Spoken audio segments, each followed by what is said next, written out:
En République démocratique du Congo, une note circulaire du ministère de l'Éducation nationale autorise les filles à continuer l'école même si elles sont enceintes, ce qui n'était pas possible il n'y a pas longtemps. Une décision qui vise à garantir leur scolarisation et favoriser l'égalité des genres. Les détails à retrouver dans cette édition. 38 personnes ont perdu la vie et plus de 100 autres blessés dans les manifestations au Kenya ce 7 juillet selon la Commission nationale kenyane des droits humains. Les ONG s'inquiètent pour le respect des droits humains alors que le gouvernement parle des manifestations dans le but de s'aimer le chaos. Nous y reviendrons également en détail dans ce journal.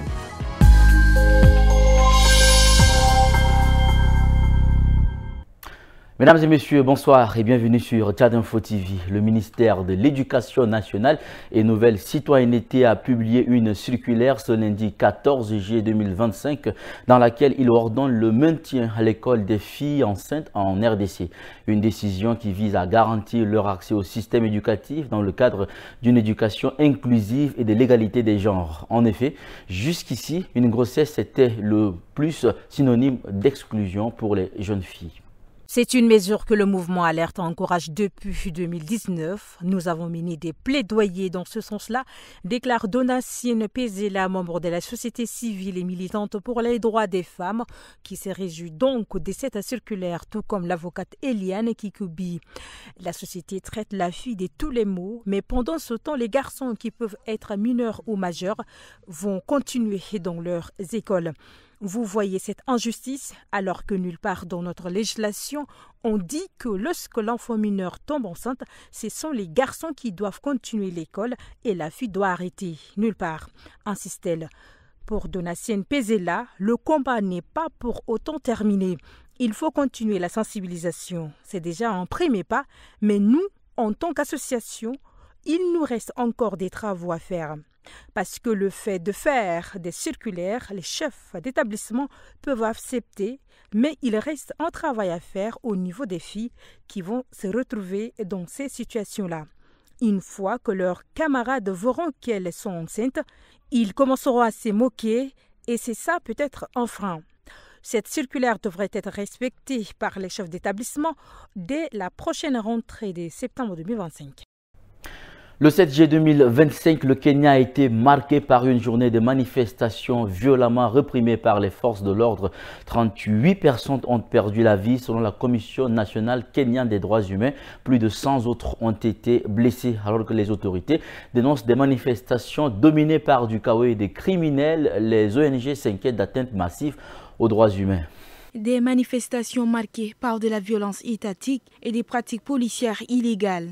C'est ce qu'a dénoncé ce mardi le groupe de travail sur les réformes policières, coalition de plusieurs ONG et de défense des droits humains, dont l'Amnesty International. Plusieurs témoins ont indiqué avoir vu des hommes armés soupçonnés d'être issus de la police ou d'autres unités spéciales de sécurité arriver dans des véhicules SUV banalisés sans plaque d'immatriculation, affirme Kurungo Hangton, directeur exécutif de la branche kenyane Amnesty International. Les officiers ont agressivement donné des ordres et ont tiré à balles réelles de manière indiscriminée, visant à la fois des manifestants et des passants. Kipchumba Murkomen, le ministre de l'Intérieur, a annoncé ce mardi qu'un officier avait été arrêté en lien avec les manifestations des 25 juin et 7 juillet. 2 journées qu'il a qualifiées de criminalité préméditée, dénonçant des attaques contre des commerces et postes de police. Suite à ces attaques sans précédent, près de 1500 personnes ont été arrêtées à travers le pays et sont visées par plusieurs chefs d'accusation, déclare le ministre. 111 sont suivis par l'unité de lutte contre le terrorisme pour des infractions en lien avec des actes terroristes. Les ONG s'inquiètent d'une tendance à la hausse des autorités à opter pour des accusations de terrorisme contre les manifestants, sachant que c'est un crime sévèrement puni au Kenya. Arrivé mardi après-midi pour une visite de travail au Bénin, Bassirou Diomaye Faye a été accueilli avec les honneurs du palais de la Marina à Cotonou. C'est la première visite d'un chef d'État sénégalais à Cotonou depuis que Patrice Talon est arrivé aux affaires en 2016. Une visite pour consolider les relations et redynamiser la coopération entre le Bénin et le Sénégal. Les deux présidents ont évoqué lors d'un tête-à-tête à la CEDEAO, l'UEMOA et la situation sécuritaire dans la sous-région. Après les honneurs, la visite démarre par un tête-à-tête entre les deux présidents, à l'issue duquel ils font une courte déclaration à la presse. Monsieur le Président, je vous dis merci pour cette visite, lance Patrice Talon. Merci pour l'honneur à quelques jours de notre fête nationale, ce qui témoigne de la fraternité et de l'amitié entre nos deux pays et de l'amitié qu'il y a entre vous et moi. Bassirou Diomaye Faye qualifie les relations d'excellente et de qualité. Il exprime la solidarité de son pays au Bénin dans sa lutte contre le terrorisme et souhaite que les deux États fassent beaucoup mieux sur le plan des échanges commerciaux. C'est lui qui résume l'essentiel du tête-à-tête et les sujets de la sous-région y sont en bonne place. La situation sécuritaire de la sous-région est très préoccupante. Concernant la CEDEAO, nous revenons d'un sommet et j'ai rappelé au président Talon les défis qui s'imposent à l'organisation qui doit, comme l'UEMOA, se réformer pour les défis de notre époque. La crise à l'UEMOA est récente. Le 12 juillet dernier à Lomé, le ministre des Finances du Burkina, pays membre de l'AES, a été privé de la présidence du Conseil des ministres. Ses collègues du Mali et du Niger et lui ont quitté la réunion pour protester. Patrice Talon et Diomaye Faye annoncent des initiatives, des bons offices dans les jours à venir. Le président sénégalais parle des réformes pour la CEDEAO et l'UEMOA. Patrice Talon l'avait préconisé en 2023 à Bissau et récemment à Abuja. Il n'a pas été compris et suivi. Il vient peut-être de trouver un allié. Au Sénégal, Bassirou Diomaye Faye calme le jeu en ces termes. Je n'ai aucun problème avec le Premier ministre, a-t-il affirmé. Après des vives critiques formulées la semaine dernière par son Premier ministre Ousmane Sonko sur sa façon de gérer le pays, le président a profité lundi 14 juillet d'une cérémonie avec des représentants de la société civile et de la présentation des conclusions du dialogue national sur le système politique pour faire une mise au point et rassurer les Sénégalais sur l'absence de tension à la tête de l'État. Certains pourraient penser que j'ai des divergences avec le Premier ministre, a affirmé Bassirou Diomaye Faye avant de répondre lui-même par la négative. Non, comme Ousmane Sonko l'a dit lui-même, il est mon ami. On n'a aucun conflit, a-t-il ajouté. Ces déclarations ont été faites lors de la présentation des conclusions du dialogue national avec la société civile ce lundi et ont été reprises sur tous les médias, comme pour éteindre la polémique qui enflamme la presse depuis quelques jours sur une possible rupture du tandem à la tête de l'État. Une bonne entente réaffirmée par Bassirou Diomaye Faye qui a également rappelé ses priorités. Préserver la paix et la stabilité politique du pays et se concentrer sur les difficultés des Sénégalais. C'est là qu'on nous attend, a-t-il dit. Une façon indirecte de répondre à son Premier ministre quand Ousmane Sonko évoquait jeudi dernier la nécessité d'accélérer les réformes et notamment la reddition des comptes. Le président, lui, répondait alors « Il est certes important de réformer nos codes des investissements, des douanes, des impôts. Mais avant de parler de réforme, il faut d'abord la paix et la stabilité politique, notamment pour attirer les investisseurs. » Idem pour la justice que le Premier ministre a appelé à prouver son indépendance. Selon dit, Bassirou Diomaye Faye a lui parlé de la nécessité de redresser la justice pour éviter toute instrumentalisation politique.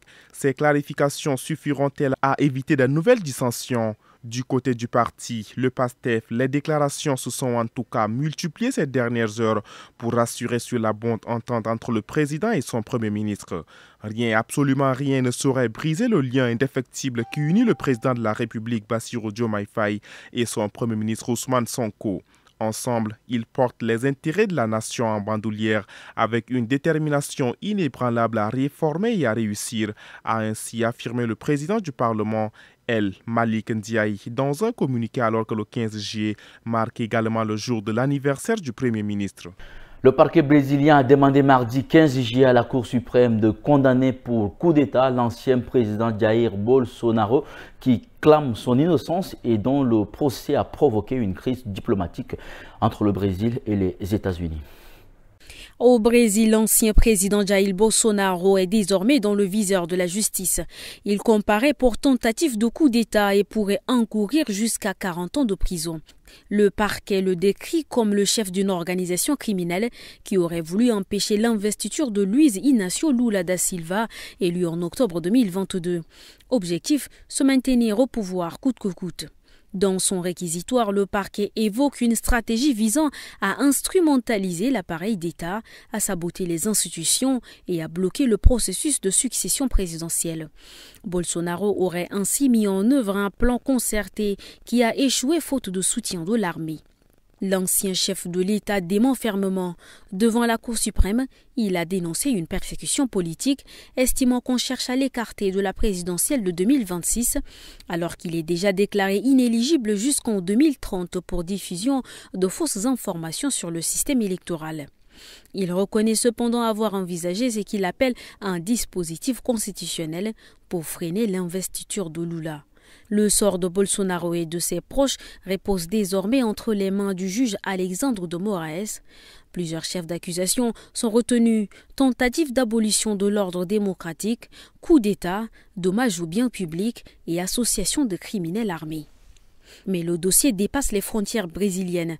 Le procès a provoqué la colère de Donald Trump, allié de Bolsonaro. Le président américain dénonce une chasse aux sorcières et en représailles, Washington a imposé de nouveaux droits de douane de 50% sur les produits brésiliens à partir du 1er août. Une enquête a également été ouverte pour pratiques commerciales déloyales. Dans ce bras de fer diplomatique, Eduardo Bolsonaro, fils de l'ancien président, s'est installé au Texas. Proche des milieux républicains, il appelle à durcir le ton contre les institutions brésiliennes. Son père avait même envisagé de le nommer ambassadeur à Washington.